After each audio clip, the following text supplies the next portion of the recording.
अहमदुहु व नुसल्ली अला रसूलिहिल करीम बिस्मिल्लाहिर रहमानिर रहीम।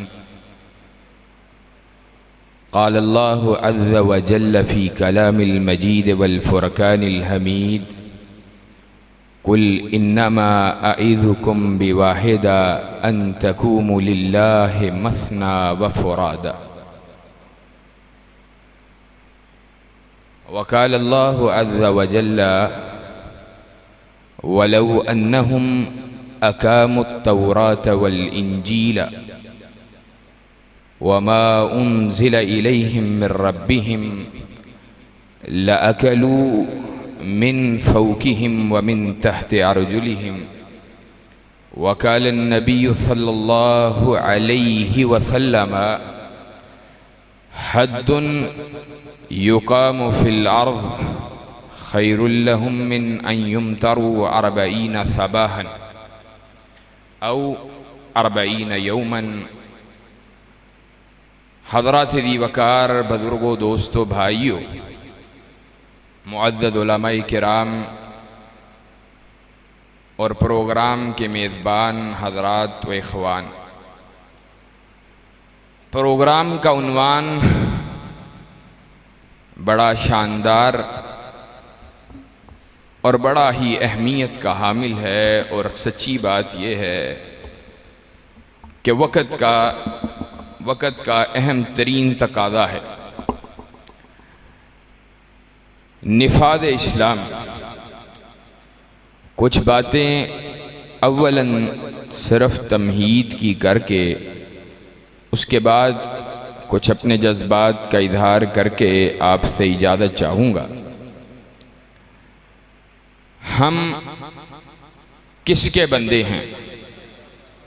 मेरा साथ दीजिएगा। हम किसके बंदे हैं? हमें किसने पैदा फरमाया है? हमारा मालिक, हमारा खालिक कौन है? जब हम बंदे अल्लाह के, हमारा खालिक, मालिक, राज़िक, शहंशाह, पालनहार, बिगड़ी बनाने वाला, पैदा फरमाने वाला, अकेला वाहिद व कहार अल्लाह है, तो फिर ये बात समझना इंतहाई ज़रूरी है कि जिसने हमें पैदा फरमाया है हमारे पे, और जिसने ज़मीन को पैदा फरमाया है उस ज़मीन पे हुक्म उस अकेले अल्लाह का चलना चाहिए। ये स्पीकर है, ये स्पीकर की मशीन है, ये मोबाइल है, ये माइक है, ये डिवाइसेस हैं, इलेक्ट्रॉनिक्स की डिवाइस है, ये कैमरा है।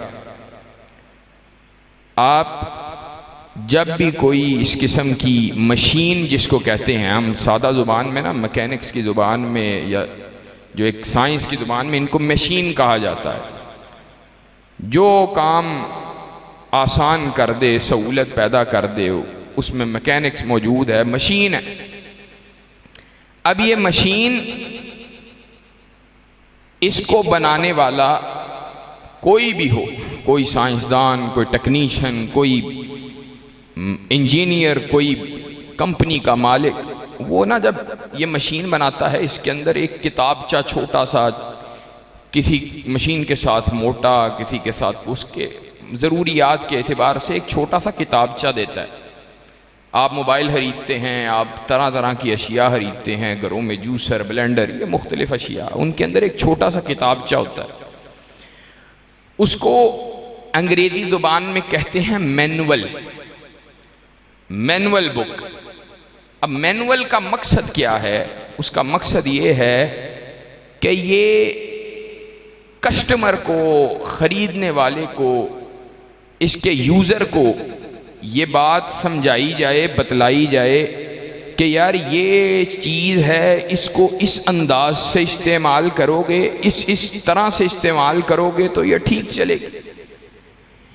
इसको इस्तेमाल करने का ये तरीका है, इसको इन चीज़ों से बचाना है। हत्ता कि छोटी सी हम दवाई लेते हैं ना, ये तो एक फिर मशीनरी है। दवाई भी लेते हैं तो उसके पीछे लिखा होता है कि इसको कीप दिस इन रेफ्रिजरेटर, इसको फ्रिज में रखना, इसको फ्रीजर में रखना, इसको 30 डिग्री 32 डिग्री हर दवाई का फर्क, इसको 16 डिग्री। बाज़ दवाइयाँ ऐसी होती हैं मेडिकल स्टोर पे जाते हैं जो मुस्तकिल पड़ी ही फ्रिज में होती हैं, हत्ता कि वो आपको मेडिकल स्टोर वाला देता है तो साथ ठंडा पानी या बर्फ वो शॉपर में लपेट के देता है कि भाई इसको घर तक ले जा, इसको जाके फौरी फ्रिज में रखना है। यानी बनाने वाले को पता है कि ये अगर दर्जा हरारत इसके ऊपर इतना आया, इस पे इस अंदाज से असरअंदाज होगा कि दवाई खराब हो जाएगी, काम की नहीं रहेगी, नकारा हो जाएगी, बल्कि शायद इसका उलट नतीजा ये निकले कि किसी नई बीमारी को जन्म दे दे।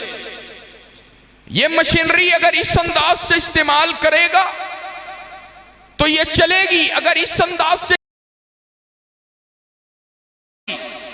ये मोबाइल वाटर प्रूफ है, इसको पानी लग भी जाएगा परेशानी नहीं है, ये वाटर रेजिस्टेंट भी नहीं है, इसको पानी की छींटों से बचाना है, अगर इसको पानी लग गया ये खराब हो जाएगा। यानी हर चीज, हर छोटी से छोटी चीज बनाने वाला, और आपको मिसाल दी हत्ता के दवाई बनाने वाला, उसके साथ किताबचा ना भी हो ना, वैसे हर दवाई के डिबिया के अंदर वो छोटा सा पर्ची मौजूद होती है जो उसके एतबार से तरतीब दी गई है, अगर ना भी हो तो उसके पीछे मोटा मोटा लिखा होता है कि ये इसके लिए डूज एंड डू नॉट्स हैं, ये करने के काम है, ये ना करने के काम। तो दुनिया की मैं कहा करता हूं सबसे पेचीदा तरीन मशीन, दुनिया की सबसे ज्यादा कॉम्प्लेक्स तरीन मशीन, वो ये इंसान है। ये मुश्किल तरीन, ये पेचीदा तरीन, कॉम्प्लेक्स तरीन मशीन इंसान, क्या अल्लाह ने इसको बनाया और फिर इसी तरह छोड़ दिया? नहीं, इसके लिए आसमान वाले रब ने ये मैनुअल उतारा है, ये बतलाया है, ये कानून, ये हिदायत, ये नूर, ये शिफा अल्लाह रब्बुल इज्जत ने इस इंसान के साथ नादिल की है। और अल्लाह रब्बुल इज्जत ने जो नादिल किया है वो इस मुजल्लद किताबचे, इस कुरान मजीद फुरकान हमीद, इस अजीम नूर और हिदायत में भी, और जो अल्लाह के रबी जनाब मोहम्मदुर रसूलुल्लाह सल्लल्लाहु अलैहि वसल्लम की सीरत, आपकी सुन्नत, आपकी अहादीस, वो भी मुनज़्ज़ल मिनल्लाह है,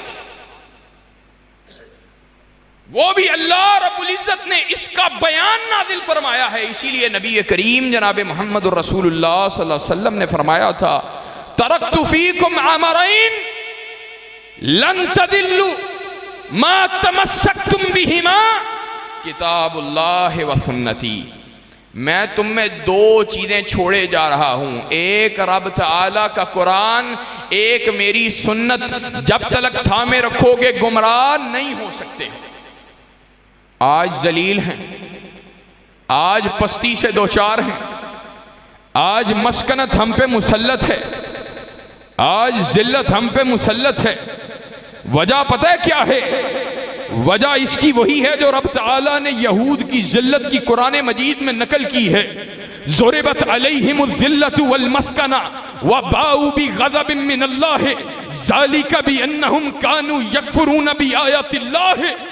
अल्लाह रब्बुल इज़्ज़त ने यहूद के ऊपर जिल्लत को मुसल्लत किया, मस्कनत को मुसल्लत किया, और अब तआला ने वो जिल्लत और मस्कनत यहूद पे किस तरह की मुसल्लत की कि अल्लाह रब्बुल इज़्ज़त ने यहूद को एक दूसरे के ऊपर मुसल्लत कर दिया।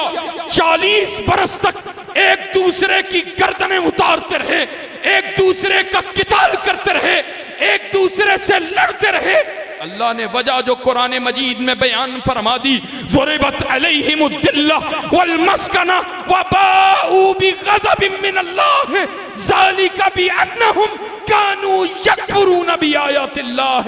अल्लाह ने मस्कनत और जिल्लत की वजह यह बयान की कि वो अल्लाह की आयात को जुटलाने वाले थे, अल्लाह ने उनको जलील, अल्लाह ने उनके ऊपर मस्कनत को मुसल्लत कर दिया।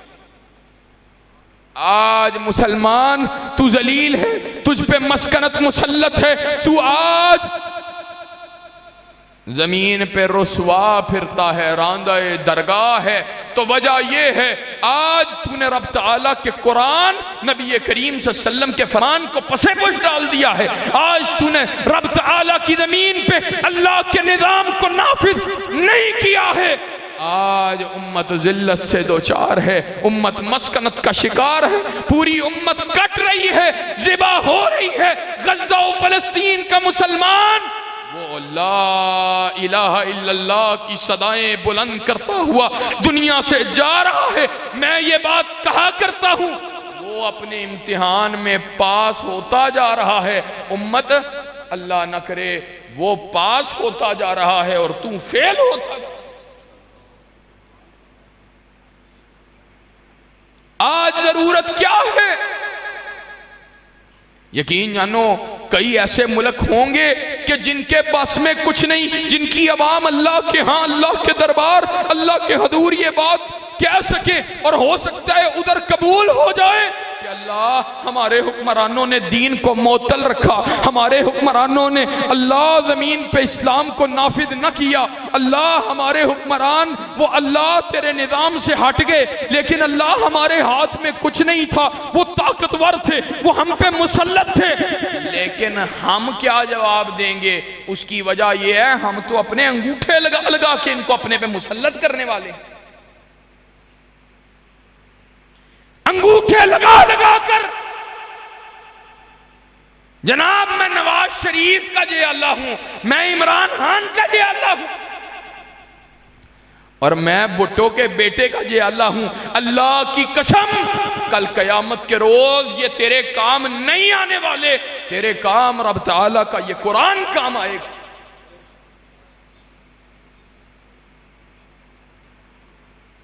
अफ़ हुक्मल जाहिलियत यबगून वमन अहसनु मिनल्लाहि हुक्मन लिकौमी युकिनून। अल्लाह का कुरान कह रहा है अफ़ हुक्मल जाहिलियत यबगून वमन अहसनु मिनल्लाहि हुक्मन लिकौमी युकिनून। अल्लाह का निज़ाम, अल्लाह का कुरान, अल्लाह का हुक्म वो कितनी आली शान हुक्म था, कितना जबरदस्त हुक्म था। क्या अल्लाह के कुरान, अल्लाह के हुक्म, अल्लाह की जमीन पे अल्लाह के निज़ाम से बेहतर तुम्हारे पास कोई शय मौजूद थी? लेकिन फिर तुम उसके बावजूद भी अल्लाह के अलावा जाहलियत के निज़ामों की दावत देते रहे, जाहलियत के निज़ामों की तरफ बुलाते रहे। रब ताला के कुरान की दावत देने वाला, रब ताला के दीन के निज़ाम और अल्लाह रब्बुल इज़्ज़त के कानून की बात करने वाला जमीन पे कोई मौजूद नहीं था। अल्लाह का कुरान, अल्लाह का फतवा और किसी जमीन के मुफ्ती का नहीं, किसी जमीन के बाशिंदे का नहीं, किसी आलिम और मुजतहिद का नहीं, किसी फकीह का कलाम नहीं। वमन लम यहकुम बिमा अंज़लल्लाह फउलाइका हुमुल फासिकून वमन लम यहकुम बिमा अंज़लल्लाह फउलाइका हुमुल ज़ालिमून वमन लम यहकुम बिमा अंज़लल्लाह फउलाइका हुमुल काफिरून। जो अल्लाह की ज़मीन पे अल्लाह के हुक्मों के मुताबिक फैसले नहीं करते, अल्लाह का कुरान कहता है या वो जालिम या वो फासिक, और अल्लाह न करे अगर बागी हो, अगर अल्लाह के दीन के दुश्मन हो, अगर अल्लाह के दीन के अदुव हो, तो अल्लाह कहता है ऐसे बदबख्त काफिर है जो अल्लाह की जमीन पे अल्लाह के हुक्मों के मुताबिक फैसले नहीं करते। क्या आज पाकिस्तान के अंदर अल्लाह के हुक्म के मुताबिक फैसले होते हैं? और बतलाओ क्या अल्लाह के हुक्म के मुताबिक पाकिस्तान में फैसले होते हैं? अल्लाह कहता है चोर उसका हाथ कटे, पाकिस्तानी कानून कहता है चोर को पकड़ो, उसको हवालात में दो, पैसे लो, छोड़ दो, और अगर सजा दो तो जेल में डाल दो। बतलाओ हमारा जुर्म क्या है? हम क्या बात कहते हैं? हम क्या कहते हैं? सजा वो दो जो ये मेरी मर्जी की हो, मेरी जमात की मर्जी की हो, मेरे कायद की मर्जी की हो, मेरी मर्जी की हो, मेरे अखवान और अहबाब, मेरे साथियों, मेरे जिम्मेदारान की मर्जी की हो। नहीं, हम कहते हैं सजा तुम पहले भी देते हो, लेकिन वो दो जो मेरे रब्बुल आलमीन ने नाजिल की है। और आज अल्लाह की कसम ये बात पूरी जिम्मेदारी से कहता हूं, आज जमीन अगर उसके ऊपर, आज जमीन के ऊपर अल्लाह का निज़ाम गालिब नहीं है, और उस जमीन के ऊपर अल्लाह का निज़ाम गालिब ना होने की एक वजह यह भी है कि आज हम मादा परस्त हो गए। आज हम अल्लाह रब्बुल इज़्ज़त के दीन से हट के अल्लाह के दीन के मुकाबले के ऊपर अपनी ख्वाहिशात को लाने वाले हो गए। हम अल्लाह रब्बुल इज़्ज़त के दीन के मुकाबले के ऊपर अपनी बरादरियों, अपनी पार्टियों के बुतों को हमने सजदा करने वाले बन गए। हमने अल्लाह के दीन को छोड़ दिया। हमने कहा हमारी पार्टी का लीडर ये कहता है, हमने अपने पार्टी के लीडर की बात माननी है। हमारी बरादरी का बड़ा ये कहता है, हमने अपनी बरादरी के बड़े की माननी है। हजरत साहब आप बात ठीक करते हैं, लेकिन मैं जट हूं, मेरा साथी जट है, मैं जट की बात नहीं मानूंगा। बरादरी में नाक कट जाएगी, यहां पे नाक कट जाएगी, और कयामत के रोज जन्नत का रास्ता कट जाएगा। कैसी बदबख्ती की बात है।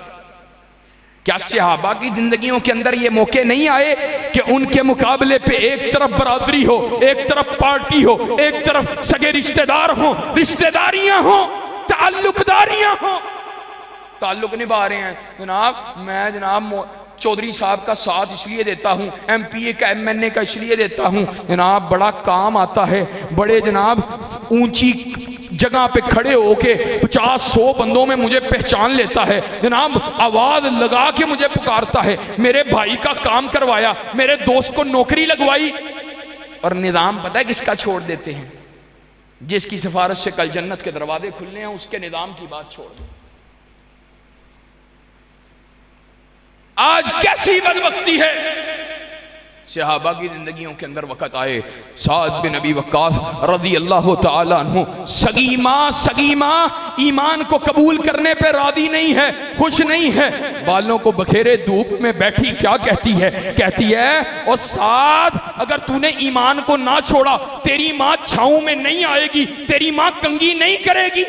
साद को ब्लैकमेल कर रही है। साद जवाब में क्या कहता है? वल्लाहि या लौ कानत लके मिअतु नफ्सिन खरजत नफ्सन नफ्सा मा तरक्तु दीन हाजा। अल्लाह की कसम है मेरी माँ, अगर तेरी 100 जाने हो, तेरी 100 जाने यके बाद दीगरे तेरे वजूद से अलग कर दी जाएं, अल्लाह की कसम मुझे ये बात गवारा है, लेकिन ए मेरी माँ सुन ले, तुझे 100 मर्तबा देख सकता हूँ, मुहम्मदुर रसूलुल्लाह सल्लल्लाहु अलैहि वसल्लम का दामन नहीं छोड़ सकता। बतलाओ आज हमारी क्या मजबूरी है? आज हमारे क्या मामलात हैं? हम जनाब लगे हैं मईशत कमाने पे जिंदगी ने दौर, और फिर मुल्क के अंदर भी निफाद इस्लाम की बात करो, इस्लामी निज़ाम की बात करो, इस्लाम के गलबे की बात करो, निफाद इस्लाम की बात। और ये बात भी सुन लो, यहां पर रुक कर ये बात समझाना चाहता हूं, ये कोई फर्ज़े कफाया नहीं है, ये अकीदे का मसला है।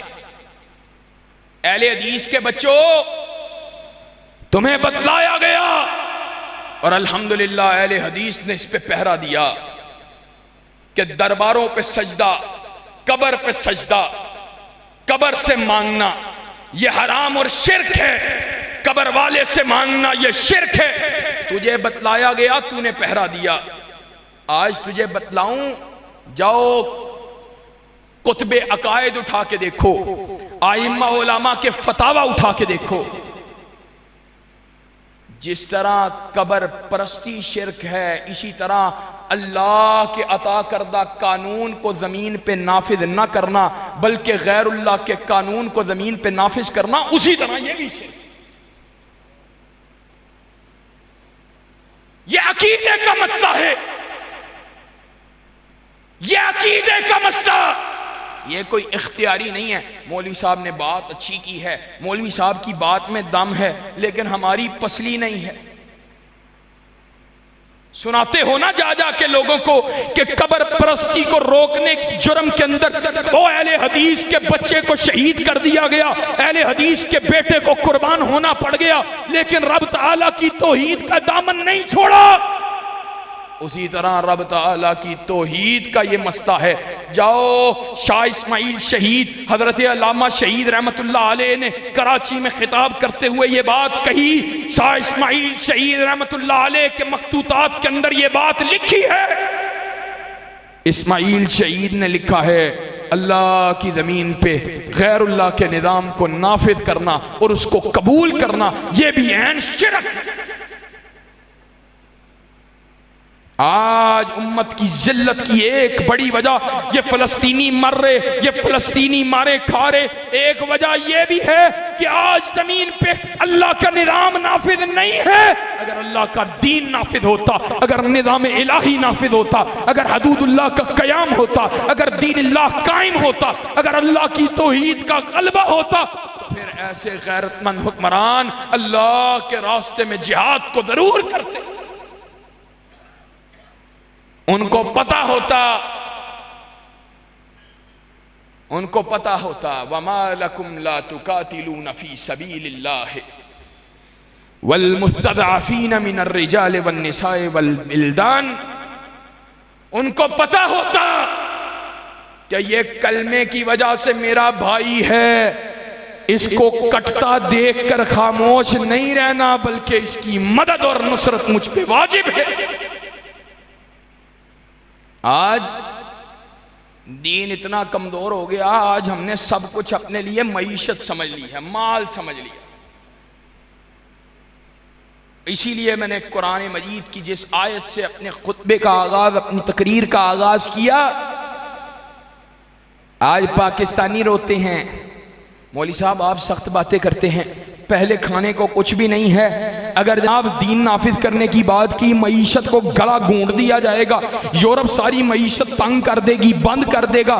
जनाब अमेरिका, इसराइल वो मईशत की चाबियां हाथ में लेके बैठे हैं। और अरे हदीसो तुम्हें क्या हो गया है? रिज़्क़ का मालिक और रिज़्क़ का मालिक।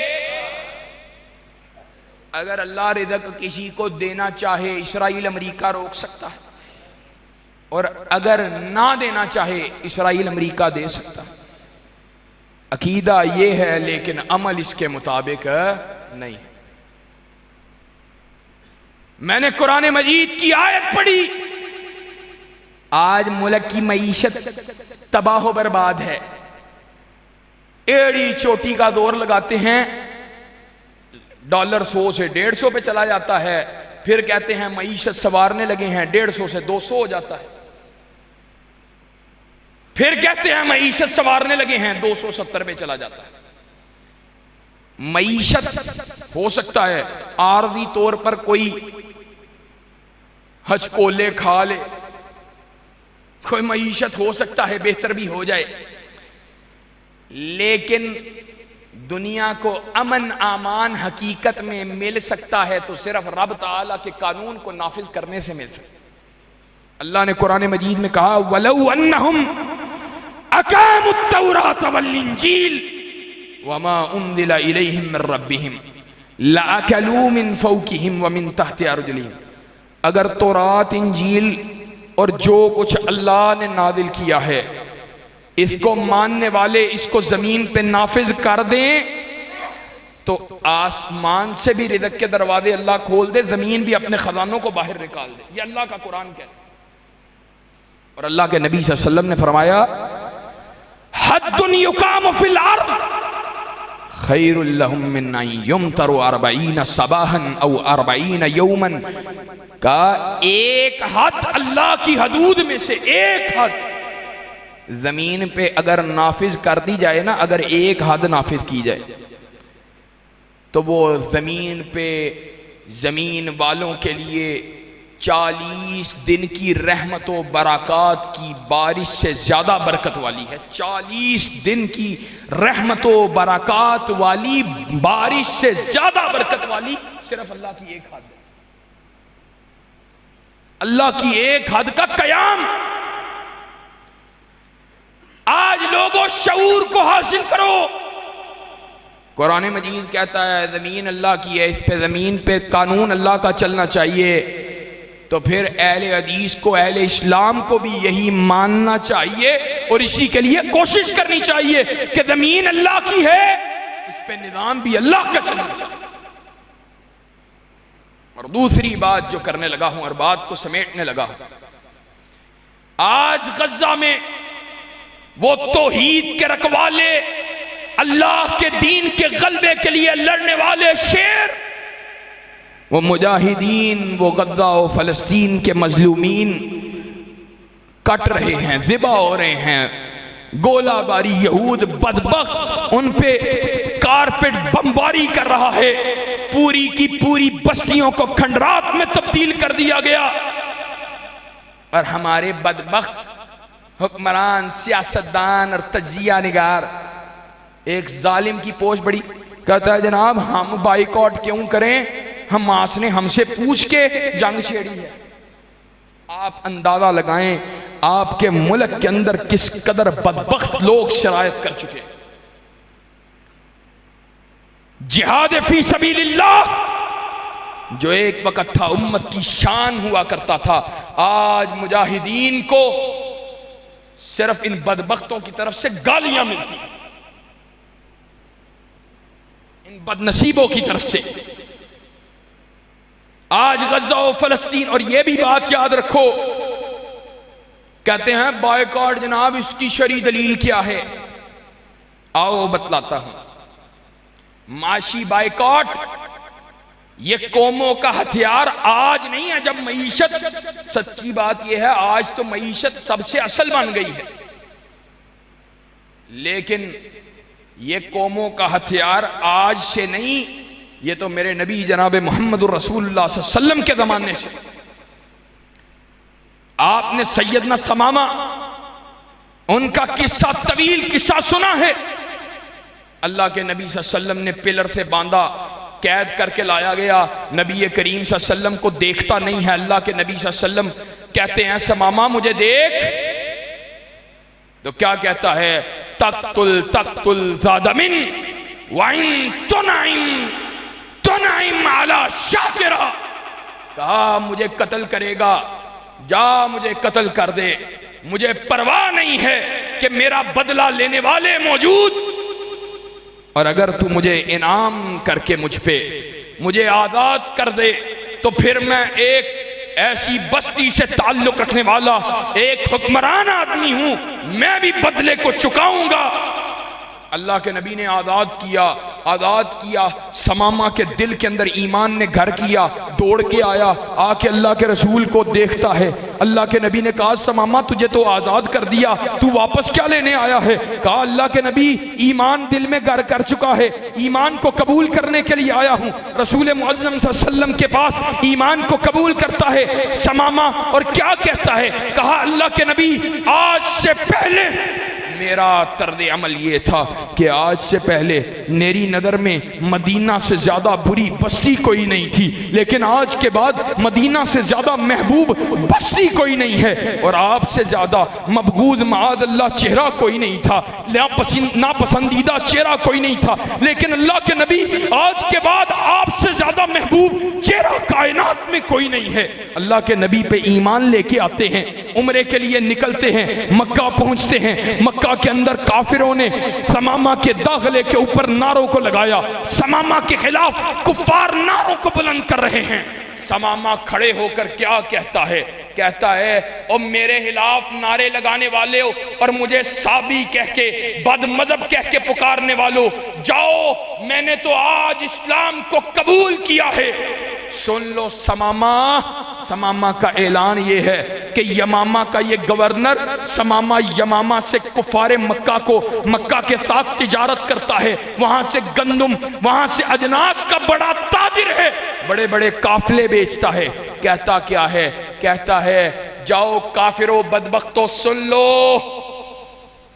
वल्लाहि ला यातीकुम मिनल यमामते मिसला हब्बत हिंततिन हत्ता यादन रसूलुल्लाह सल्लल्लाहु अलैहि वसल्लम। जाओ सुन लो, आज के बाद समामा की तरफ से तुम्हें एक गंदुम का गोशा भी नहीं आएगा, यहां तक कि मेरा नबी मोहम्मद रसूलुल्लाह सल्लल्लाहु अलैहि वसल्लम मुझे इजाजत न दे दे। ये मुआशी बाइकआउट समामा ने किया है कि नहीं किया? कहा कि नहीं आएगा, हालांकि तिजारत का फायदा समामा को भी है, वो गंदुम बेचता है, बदले में कुछ और हासिल करता है, लेकिन कहता है जाओ तुम इस्लाम के दुश्मन हो और समामा मुसलमान है, समामा ने इस्लाम को कबूल कर दिया है, आज के बाद समामा तुम्हें गंदुम का एक भी गोशा भेजने के लिए तैयार नहीं।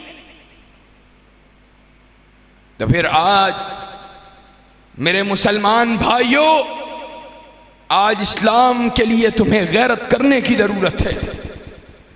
आज गैरत ईमानी से अपने आप को सरशार करने की जरूरत है।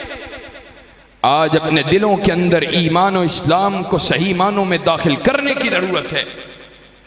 हम अपने मुसलमान भाइयों के साथ अल्लाह की कसम ग़ज़वा अहज़ाब हंदक के नक्शे को जो कुरान मजीद ने खींचा है, हम सोचते थे वो कैसे हालात होंगे। अहले गज़ा को देखा है तो लगता है हाँ ऐसे ही हालात होंगे। अल्लाह कुरान मजीद में कहता है अहज़ाब वालों, खंदक वालों के ऊपर सख्तियां आई अहले ईमान पर। व बलगतिल कुलूबुल हनाजिर, दिल जिनकी जगह ये सीने थे वो यहां तक पहुंच गए।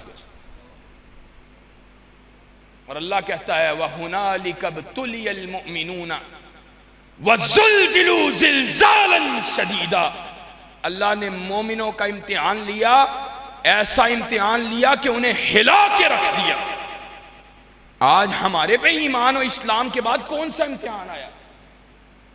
हमने तो सच्ची बात है ईमान और इस्लाम की वजह से एक रात भी भूखे सोए, एक रात भी कोई ईमान की वजह से। सच्ची बात है ईमान को छोड़ दें को हमने अपनी इतने बड़े मजमे के अंदर कभी हमने अपनी औलाद को एक रात भूखे सुलाया? चलो भूखे छोड़ दो, कभी खराब और बासी खाना खिलाया है अपनी औलाद को? जाओ कुतुब हदीस उठा के देखो, अल्लाह के नबी सल्लल्लाहु अलैहि वसल्लम के सहाबा बयान करते हैं, सैयदना गालिब अनस रज़ियल्लाहु ताला अन्हु कि खंदक खोदते वक्त सहाबा उनके पास माल गल्ला मौजूद नहीं, सारा सारा दिन खाने के लिए कुछ भी नहीं मिलता, कभी मिलता एक मुट्ठी जो मिलती उसमें से भी बदबू आ रही होती।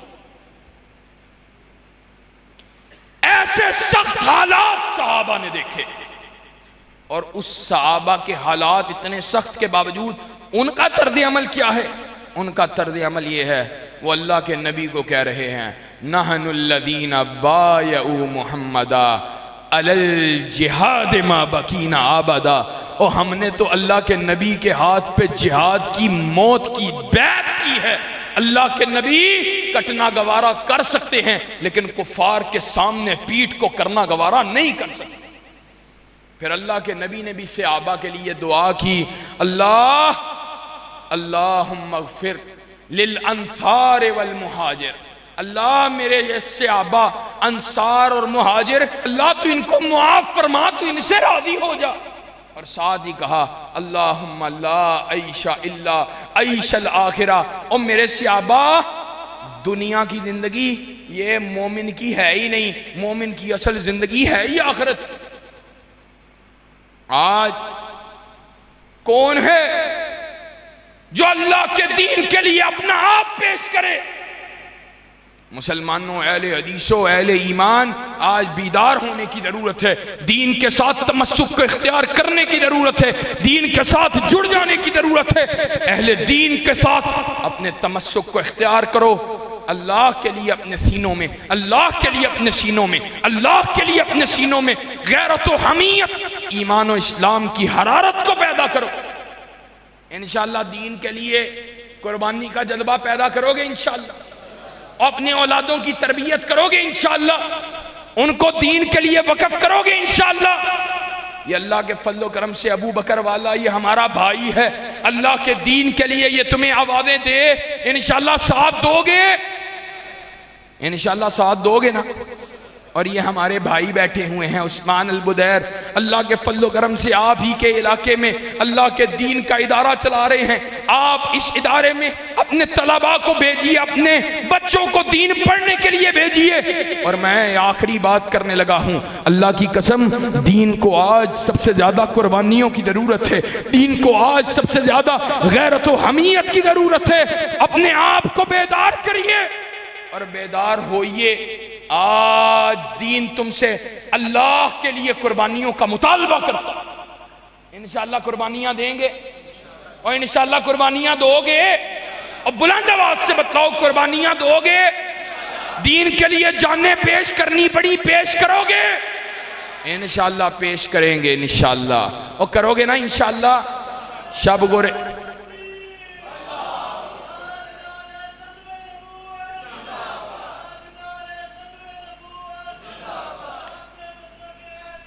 अपने अंदर से मर्दनगी को खत्म करो, अपने अंदर से सुस्ती और काहली को खत्म करो, अपने अंदर गैरत व हमीयत को बेदार करो।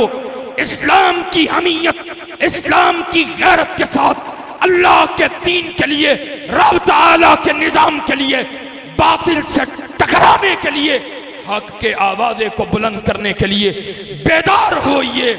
इंशाअल्लाह रब तआला की तरफ से ताईद और नुसरत इंशाअल्लाह आसमान से जरूर नाजिल होगी, शब गुरेज़ा होगी। आखिर जलवे खुर्शीद से ये चमन मामूर होगा, नगमे तौहीद से।